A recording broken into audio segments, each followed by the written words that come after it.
അപ്പോൾ ഡൽഹിയിലെ നമ്മുടെ യാത്ര ഇങ്ങനെ തുടർന്നുകൊണ്ടിരിക്കുകയാണ്. ഇന്നേക്ക് കുറച്ച് ദിവസമായി. ഞങ്ങൾ താമസിക്കുന്ന ഡൽഹിയിലെ സെൻട്രൽ ഗവൺമെൻറ്റിൻ്റെ ഒരു അപ്പാർട്ട്മെൻറ്റാണ്. 12 നിലയുള്ള ഒരു അപ്പാർട്ട്മെൻറ്റാണ്. സൂചനാ ഭവൻ എന്നാണ് അതിൻ്റെ പേര്. അത് ഏകദേശം സെൻട്രൽ സെക്രട്ടേറിയറ്റിൻ്റെയും ജൻപത്തിൻ്റെയും ഒക്കെ എന്ന് വെച്ചാൽ ഡൽഹിയിലെ മർമ്മപ്രധാനമായിട്ടുള്ള പ്രദേശങ്ങളിലേക്ക്, ഇന്ത്യ ഗേറ്റിലേക്കൊക്കെ 1 കിലോമീറ്റർ കഷ്ടി മാത്രമേ ഉള്ളൂ. എല്ലാ സ്ഥലത്തേക്കും പോകാൻ പറ്റുന്ന ഒരു സ്ഥലം. ഈ ഒരു സൗകര്യത്തിൽ ഇടക്കാണ് നമ്മളുള്ളത്. ഇവിടെ തന്നെ സ്കൂപ്പ് ഇൻ്റർനാഷണൽ എന്ന് പറഞ്ഞിട്ടൊരു സെൻറ്റർ കൂടിയുണ്ട്. അതിനകത്ത് ഒരുപാട് സെൻട്രൽ ഗവൺമെൻറ് ഓഫീസുകൾ, സംവിധാനങ്ങളൊക്കെ പ്രവർത്തിക്കുന്ന ഒരു കെട്ടിടം കൂടി. അതൊക്കെ നമ്മുടെ തൊട്ടടുത്താണ്. തൊട്ട് മുമ്പ് തന്നെ മെട്രോ ഉണ്ട്. അപ്പോൾ എല്ലാ സൗകര്യങ്ങളും ഇവിടെയുണ്ട്. അപ്പോൾ ഈ ഡൽഹിയുടെ തണുപ്പ് എന്ന് പറയുന്നത് പലപ്പോഴും ഞാൻ വന്ന ദിവസമൊക്കെ 9, 8, 7 ഒക്കെ ആയിരുന്നു. പക്ഷേ ഇപ്പോൾ 15 ഡിഗ്രി ഒക്കെയാണ്. പക്ഷേ എങ്കിൽ പോലും ചില രാവിലെകളിലൊക്കെ നല്ല തണുപ്പ് തന്നെ ഉണ്ടാകും. ഇപ്പോഴും സാമാന്യം ഭേദപ്പെട്ട തണുപ്പ് തന്നെയുണ്ട്. നമ്മൾ മലയാളികളാകുമ്പോൾ തന്നെ ചിലപ്പോൾ അതിനോട് പൊരുത്തപ്പെടാനൊക്കെ പ്രയാസമാണ്. പക്ഷെ നമ്മൾ അങ്ങനെയൊക്കെ പറഞ്ഞാലും ഇവിടെ നിന്നൊരു ഇഞ്ചി ഇട്ട ചായ കിട്ടും. നമ്മുടെ സൂചനാ ഭവൻ്റെ തൊട്ട് മുൻപിൽ നമ്മുടെ ചേട്ടൻ്റെ ഒരു ചായ ഉണ്ട്. ഈ ചായയാണ് ഇവിടുത്തെ അടിപൊളി ഇഞ്ചി ഇട്ട ചായ.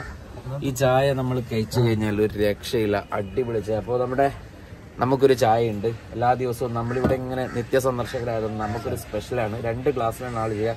അടിപൊളി ചായ, അടിപൊളി അടിപൊളി അടിപൊളി അടിപൊളി.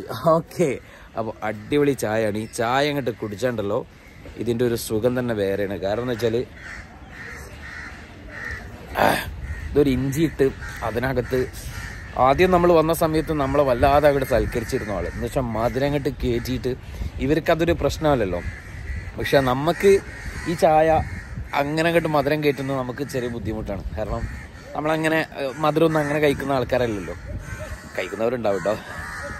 അപ്പോൾ ഏതായാലും ആ ചായ ഇട്ടിട്ടാണ് ഞാൻ വേറൊരു കാഴ്ച കാണിക്കാനായിട്ട് ഇങ്ങനെ കൊണ്ടുപോയിക്കൊണ്ടിരിക്കുന്നത്. ഞാൻ കാണിച്ചുതരാം. ഇവിടുത്തെ തണുപ്പിൽ ആടുകളെയൊക്കെ അങ്ങനെ തണുപ്പിൽ നിന്ന് രക്ഷിക്കുന്ന ഒരു കോലമുണ്ടേ. ഇത് കണ്ടോ, നമ്മുടെ ആടാണേ. ആട് നല്ല മുട്ടനാട്. നമ്മൾ ഈ ആട് ജീവിതത്തിലൊക്കെ കണ്ട ആടില്ലേ, അതുപോലത്തെ ആട്. എന്ത് രസം നോക്കിയേ. ഇതിവിടെ ഒരു ഫാമിലി ഉണ്ട്, അവരുടെയാണ്. നമ്മുടെ തൊട്ട് മുൻപ് തന്നെ അതാ അടിപൊളിയാണ് ആട്. നമ്മളെ അടുത്തേക്കൊക്കെ ഇങ്ങനെ വരുന്നുണ്ട്. അതുകൊണ്ടോ എന്നാ അതിൻ്റെ ഷേപ്പ്. ചാക്കൊക്കെ ഇട്ടിട്ട് മൂടിക്കെടുക്കണം. എന്നാൽ തണുപ്പിന് ഇവർക്കാണെങ്കിലും തണുപ്പുണ്ടാവുമല്ലോ അല്ലേ. അടിപൊളിയാടെന്ന് പറയാം. നല്ല ഒരു മോള്. क्या नाम है बेटा? निदा. किनका? क्या नाम? नाम हाँ, तुम्हारा नाम? मेरा नाम साइबा. साइबा. इसका नाम है ये? इसका नाम फातिमा. इसका नाम फातिमा. उसका? इसका नाम नहीं है. नहीं है. फातिमा नाम ओनली है?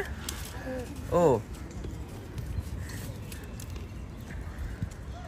അപ്പോൾ ഇവരുടെ വീടാണ് കേട്ടോ ഇത്.